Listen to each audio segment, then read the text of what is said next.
स्टेशनों पर पानी में इकोलाई और टोटल कॉलिफॉर्म बैक्टीरिया पाए गए हैं। ये बैक्टीरिया लोगों को बीमार कर रहे हैं। सबसे हैरान करने वाली बात यह है कि रिपोर्ट किसी निजी संस्थान ने नहीं बल्कि कैग की रिपोर्ट में सामने आया है।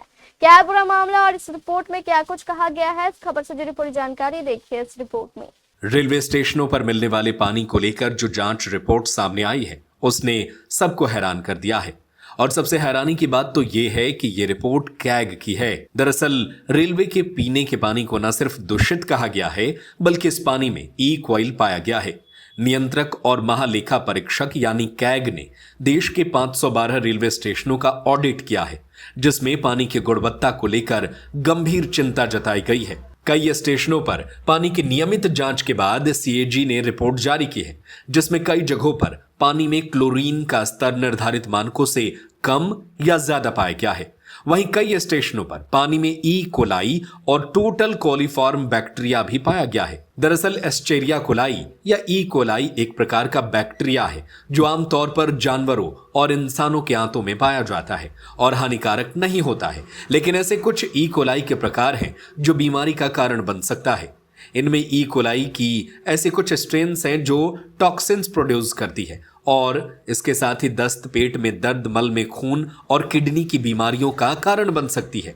डब्ल्यूएचओ ने ई कोलाई को 2017 में सुपर बग की कैटेगरी में रखा था और यही ई कोलाई अब आसानी से रेलवे स्टेशनों के पानी में मिल रहे हैं। सीएजी की रिपोर्ट में दक्षिण रेलवे के कोयम्बटूर और पलक्कड़ जंक्शन, दक्षिण मध्य रेलवे के हैदराबाद स्टेशन, मध्य रेलवे के छत्रपति शिवाजी महाराज टर्मिनस, भिवंडी रोड, कल्याण और लोनावला और पूर्व रेलवे के मधुपुर स्टेशन के वाटर कूलरों से लिए गए सैंपल्स में ई कोलाई पाया गया है। पानी में ई कोलाई होना एक वार्निंग साइन हो सकता है।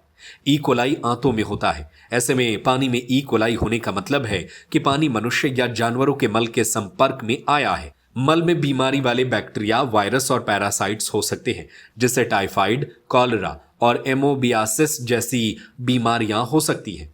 जब ई कोलाई से संक्रमित पानी को पिया जाता है तो इसमें मौजूद बीमारी वाले माइक्रो ऑर्गेनिज्म गैस्ट्रोइंटेस्टिनल ट्रैक्ट में जा सकते हैं। वे व्यक्ति को फूड पॉइजनिंग या दस्त जैसी दिक्कतों का शिकार बना सकते हैं। गंदा पानी पीने के बाद शरीर में अगर ये लक्षण आपको दिखाई देते हैं तो ये समझ जाइए कि आप ई कोलाई के संपर्क में आ गए हैं। दरअसल गंदा पानी पीने पर आपको ऐंठन महसूस हो सकती है, शरीर में पानी जैसी दस्तें आती है, मल में खून दिखने लगता है, शरीर में थकान और कमजोरी रहती है, हल्का बुखार भी आ सकता है। और ये वो लक्षण है जिससे ई कोलाई या रेलवे स्टेशन के गंदे पानी पीने के लक्षण नजर आते हैं। वैसे इस खबर पर आपकी क्या राय है, हमें अपनी राय नीचे कमेंट बॉक्स में जरूर बताएं।